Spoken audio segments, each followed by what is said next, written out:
From throwing out an interviewer from a tour bus to making him cry on camera. Here's some rock stars flipping out at disrespectful interviewers. Now, many celebrities may lose their cool with pushy interviewers, but the legendary Dolly Parton takes on a comedic yet stern approach.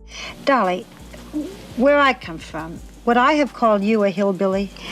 If you had of, it would have been something very natural, but I would have probably kicked your shins or something.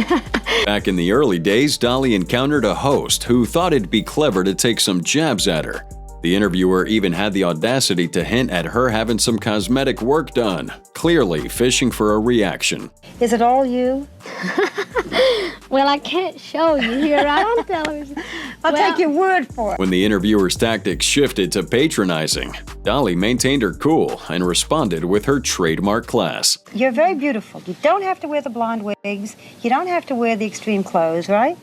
No, it's certainly a choice. I don't like to be like everybody else. I've often made this statement that I would never stoop so low as to be fashionable. That's the easiest thing in the world to do. So I just decided that I would do something that would at least get the attention. Once they got past the shock of the ridiculous way I looked and all that, then they would see there was parts of me to be appreciated. I'm very real. Fast forward to more recent times, and Dolly's still showing everyone how it's done. During this interview, they try to get some political views out of her. I'm not being political. I don't do politics. I'm not getting into any of that because I have a lot of fans out there and I don't want to offend anybody. And besides, I just don't get into that. And so if you are deciding you may want to ask me something more serious, don't, because I'm not going to answer it. Fair warning. Okay. I'm not going to. I might still ask. Well, you can ask, but I might still tell you where to put it if I don't know where you got it. We have a president of the United States who said those things on that bus. I'm not addressing that. I do not get into that. Of course, I have my opinion about everybody and everything. But I learned a long time ago, keep your damn mouth shut if you want to stay in show business. I'm not in politics. I'm an entertainer. And yet, you're also a role model. Yes, I am. That's why I don't talk about people. She's always been clear about keeping her political views private, and she wasn't about to change that stance for some nosy interviewer. Another rock star that would rather keep his life private is Travis Barker. Not every rock star handles tricky interviews with the grace of Dolly Parton. Take Mr. Barker here and his bandmate Rob, for example. During a tense exchange, things went south real quick when an interviewer tried to dig into Travis's personal life. What kind of stuff you do for fun? Are you doing anything weird? I wake up, go to breakfast, go to a gym. I swear, I do it every morning. Nothing weird. I'm not going to tell you any of the negative shit I do. No, I don't mean crazy? negative. I mean you dress like a monkey and swing from stuff, do you? God, no. What are you talking about? Why would he dress like a monkey, Holmes, and swing from anything? I don't know. Why would he? Idiot. While Travis might have been keeping his cool, Rob, known for his no-nonsense attitude, completely lost it. I'm sorry, they just kind of sprayed it off my bus. Take off. You idiot.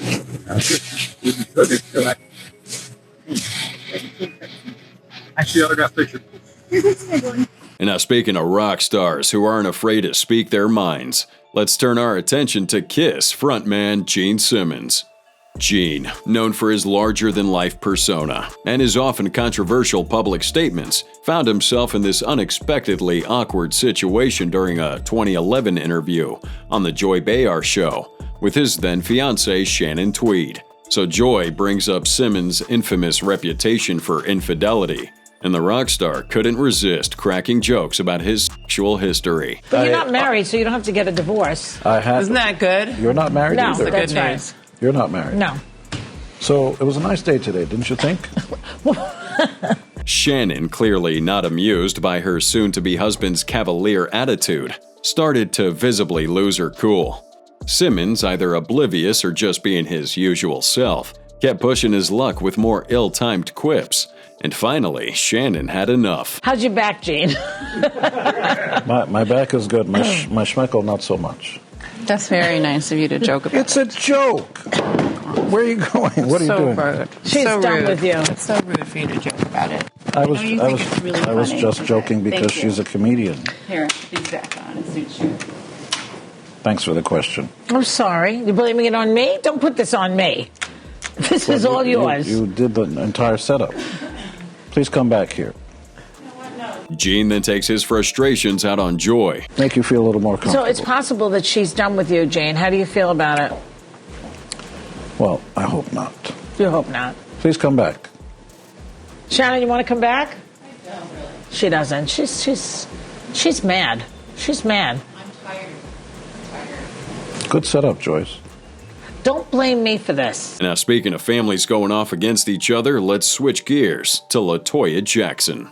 LaToya Jackson, known for her music career and famous family ties, has had her fair share of challenging interviews over the years.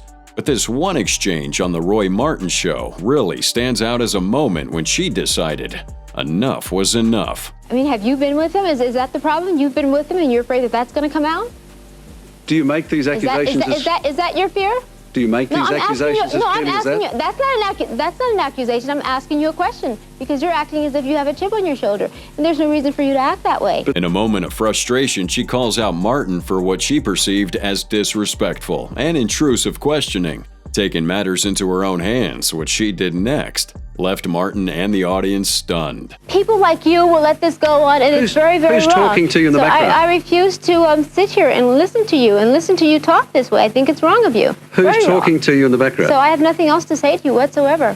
I think what you're doing is wrong. I'm sorry. Goodbye. Moving on from solo artists to legendary groups, let's take a look at the Bee Gees. Their 1997 appearance on Clive Anderson All Talk turned into a textbook example of how not to interview rock stars. Everybody buys your records, you know. It's getting better. Keep going. Yeah, you're doing well. What is it? Something you put in the water, or what's? No, I don't know. You've stumped me completely. Oh, come on! You must have been asked this before. Not quite that way.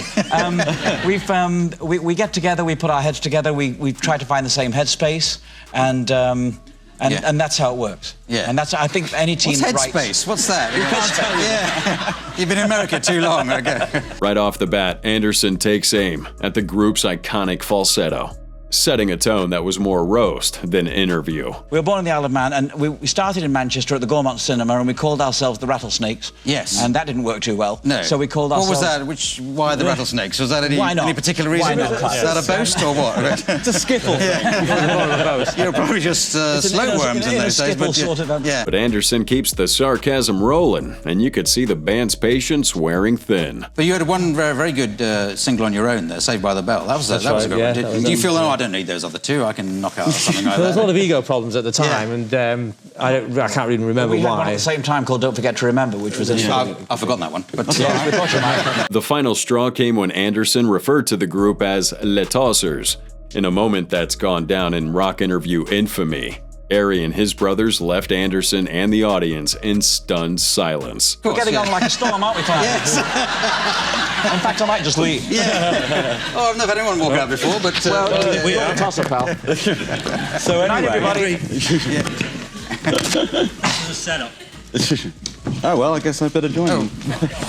Now, speaking of stunned in silence, this next interviewer tried to put some peer pressure on System of a Down, and they weren't having it. I mean, like, you know, there's certain artistic integrity, but then when you reach a certain level and popularity, you know, you also have to keep up a certain image and a certain... You do?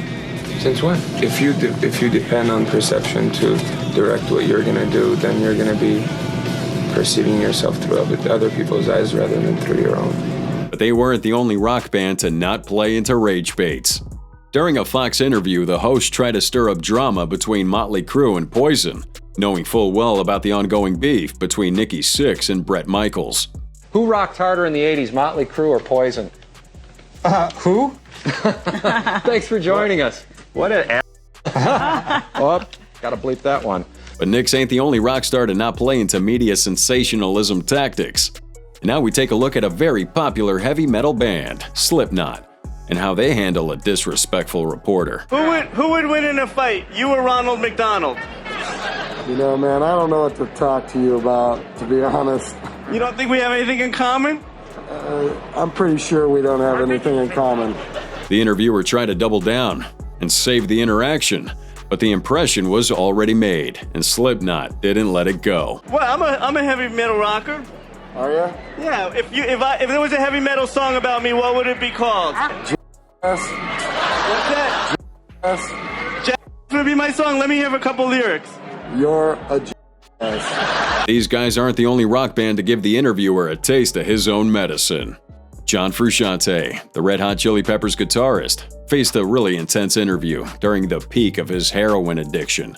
The interviewer crossed several lines, bringing up deeply personal topics like Kurt Cobain's recent death. So what did you think when you heard the news of Kurt Cobain's death? Dad? Oh, death? Death, sorry. I cried. I don't know why. I don't like his music or anything. It was awful, you know. But about his baby, I don't want to talk about that. No. I shouldn't. I just don't think. The interviewer then made a thinly veiled reference to Frusciante's own struggles, questioning the self-destructive habits of rock musicians. This pushed the guitarist to the brink of losing his cool. Okay, you want me to say something soulful? Drugs. I'm a junkie and I love shooting up, and that means I'm self-destructive, and you know. Is that good enough? But this next rock legend took things even further and walked out. Brian May, from the legendary rock band Queen, found himself in a foul mood during one particularly trying interview. Yeah, I would not be doing this out of choice. I just don't want to disappoint you guys, that's all. I mean, really, I need to sleep. Brian found himself at the end of his rope during this interview gone wrong. The breaking point came when the reporter tried to show May a video of local students performing a Queen song. When the tape malfunctioned, May's patience ran out. Listen, do you want to do an interview about the show or what we're doing? Because this is really wasting time. Okay. You know, I'm sorry to be difficult, but, you know, we're all trying to do as much as we can here. Mm-hmm. You sure you want to do this? Okay, let me just ask, to be honest to you, your manager also told me this, but I'm very much upfront. Listen, we have like 3 minutes left. If you want to do an interview, do an interview, but I don't want to be watching bits of tape. It's ridiculous. Look, I'm sorry. It doesn't work. I'm sorry, guy. His exasperated response made it clear he'd had enough of the whole situation. You need me to tell you that? Come on, I'll see you. Sorry. May's reaction showcased how even the most composed rock legends have their limits when it comes to unprofessionalism or poorly executed interviews. Now, speaking of inappropriate interview moments, Prince faced a comment that was incredibly forward from this interviewer that left him momentarily stunned, but, you know, Prince being Prince responded immediately. I have wanted to make love to you for my whole life. I'm sorry. You're scared. When it comes to rock stars flipping out at these disrespectful interviewers, another member of KISS has a legendary moment that really stands out. During a press conference, a reporter chose to ridicule the band, but Stanley quickly fired back with a brilliant comeback, putting the reporter in his place. Okay, Jane Reid from News Limited. Yes, Jane. Guys, you know spring chickens under that makeup. Do you feel older since your last tour? It's very unflattering to be jealous. Throw her out.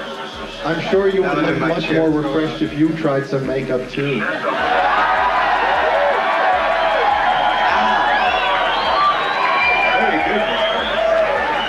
Now, talking about putting them in their place, we got Johnny Rotten, who's had quite a fair share of those. Johnny Rotten from Sex Pistols has a complicated relationship with his punk rock past, and that became evident during a 2015 Fox Business interview. Sex Pistols, one of the world's most notorious bands ever, and the lead singer John Lydon, a.k.a. Johnny Rotten, rose as pop culture's most polarizing figure in the late 70s, which is really saying something given the Bee Gees status. And he carries that moniker to this day.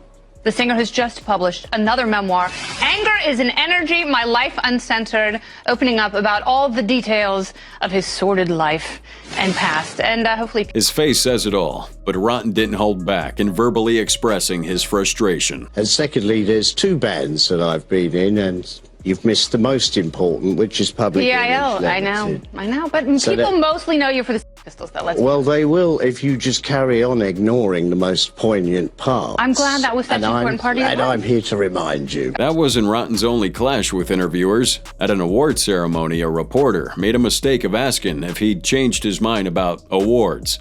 Well, Rotten's response was swift and harsh. Hello, on the way in, you expressed your dislike for awards ceremonies. Has it changed now that you've got something? Are you being ridiculous? Who do you think you're talking to? Oh, you're awfully young. It must be tough not knowing what you're talking about and who you're talking to. Never mind. But he wasn't done. Rotten continued his verbal smackdown, leaving the interviewer reeling. Award ceremonies, I think they're tougher on you than me. I just have the wonderful position in life that I choose to do what I want to do and nobody tells me what to do. For me, there is no order. Rotten's outbursts show his ongoing struggle with his public image and his refusal to conform to expectations. Now, speaking of rockers who don't appreciate being pigeonholed, Sebastian Bach once lost his cool when an interviewer dared to compare his band to Poison. As an insult. But it's hard music, right? And you shared a lot of the same fans. You think Poison is hard music? You shared a lot of the same fans, Did you see Pantera open up for us? Yes, I did. Do you think Pantera played with Skid Row? No, but Pantera never went on tour with Poison. Because you shared a lot of the same fans. Bach's anger was reaching its peak, even when the interviewer tried to clarify that he meant the band shared a similar genre. Bach wasn't having it. This is over. This. You don't think you share the same fans? I don't care. I'm on Broadway. I don't want to talk about Poison. All right?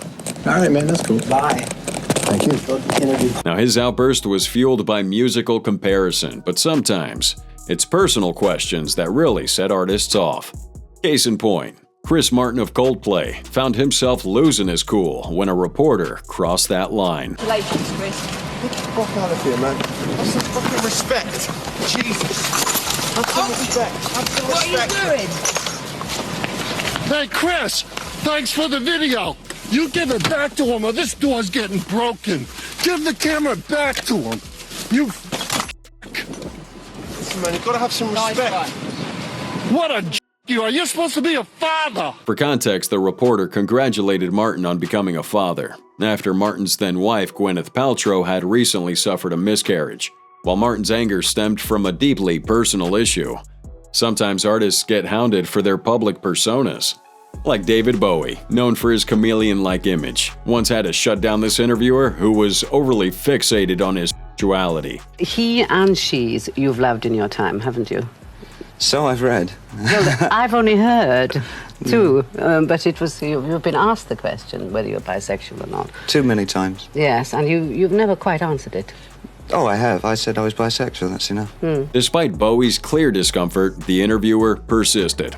But Bowie stood his ground. Does that mean, though, that you really are, or does that mean that you're keeping some kind I've of... answered the question. Right, okay. This wasn't Bowie's only encounter with inappropriate questioning. Back in 1975 with Russell Hardy, he was promoting The Man Who Fell to Earth, and things got awkward fast. Hardy's bizarre questions and ill attempts at humor, particularly about Bowie's relationship with his mother, created a tension between them. Quite recently, the newspapers have been having a bit of a bash at your mother and saying that she's a bit tearful from time to time and that she's suffering a certain amount of anguish and that she doesn't hear from you an awful lot. Is that eyewash or is it real? That's really my own business. And that's how it's going to stay, is it? Yes. David kept his cool despite some uncomfortable questions. But things get pretty heated when Marilyn Manson takes on Bill O'Reilly. Marilyn Manson, known for his controversial image, found himself in this heated exchange with political commentator Bill O'Reilly. Now, it was all contentious from the start, with O'Reilly placing Manson in a segment titled Children at Risk, setting a real disrespectful tone before they even began talking.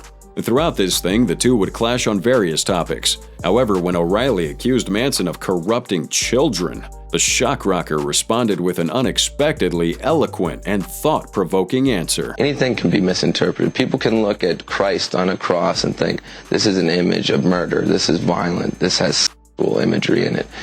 And I think it's my job as an artist to be out there pushing people's buttons and making them question everything. And I respect you for challenging me, and that's why I came on the show. Now, Manson can take on a seasoned political commentator, but sometimes it's the lesser-known bands that really surprise us with their ability to school an interviewer. Case in point, the rock-pop band Never Shout Never. Christopher Drew of Never Shout Never had a heated encounter with interviewer Brian Stars in 2012. It all takes a sour turn when Drew felt the questions were dismissive and focused too heavily on him rather than the entire band. Dude, I'm not mad at you, man. I just, I like people being real and I like people Well, I mean, I honestly... It seems like you are trying to make a mockery of all the bands that you're interviewing, you know, and really we're, you know, especially whenever somebody's passionate and being true to their art and true to their heart, I mean, making a mockery of that, dude, it's really blasphemous. I think that's like how? What am I doing? I mean, just these questions are... Drew's initial response to Brian's question about being angry set the tone for an intense exchange. Once Drew started, he didn't hold back. I have put my passion and my heart and soul and traveled all over the country and poured thousands of hours of my time into this. I've interviewed hundreds of bands, and every other artist I've had on the show loves being on the show. And the interview we did, your fans love. You should read the comments. That was really great. No, I saw the interview, and I thought it was super amazing, but... You know, did? There's similar questions. Brian attempted to defend himself against Drew's accusations, but... These guys don't appreciate questions that are bullshit, because these guys are real musicians. I don't know if you know that. And it seems like all the focus is on me, too, whenever there's a three-piece band, and I don't appreciate that because it's awkward for me. I've asked him 2 questions, and he hasn't given me an answer. Well, because you've been weird about it. Drew called out Brian focusing solely on him instead of the whole band. Hey, man, I've been real with you, dude, and that's all that you can ask for me. And realness isn't always just happy-go-lucky questions or answers, you know? It's real shit, you know? And if you want to be a part of that real shit, you can, or you can, you know, keep being a joke, you know? It's up to you. When Brian explained that a successful interview requires two-way communication, especially if other band members weren't responding, Drew had a rebuttal ready. Fun, you know, but at the same time, you know, we want to be taken seriously for our art, man, because we put our passions into it. And I realize you put your passion into your art too, man, but make it more about the art and less about the scum. And that's it. Love you guys, you fans. This is for you, not for this guy. The tension was high, and after a few more unsuccessful questions, Drew delivered a final monologue before abruptly ending the interview. The emotional toll was evident, as Stars was reportedly in tears by the conclusion. It's not a joke. It's all about you guys, you know? If you like these videos, then hey, what are you doing? Subscribe to the channel.